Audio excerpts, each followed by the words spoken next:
Këngëtarja e njohur parashikisi Sima ka reaguar përmes një postimi në rrjetet sociale ndaj disa deklaratave të forta të bërës së fundmi në media, që sipas saj janë të pavërteta dhe shpifëse. Simaku, e cila jeton prej disa vitesh në Shtetet e Bashkuara të Amerikës, thuhet se ka pezulluar vendimin për të rikthyer në Shqipëri. Pikërisht për shkak të këtyre deklaratave të shumta që janë bërë në lidhje me emrin e saj prej disa muajsh.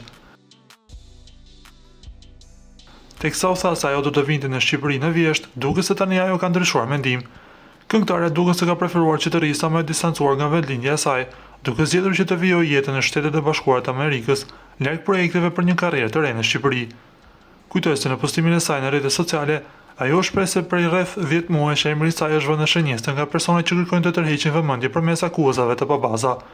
Ajo cilëson këto sulme si përpjekje të ulta për të fituar klikime, duke theksuar se një sjellje e tillë, në fund, ul vetëm ata që e bëjnë.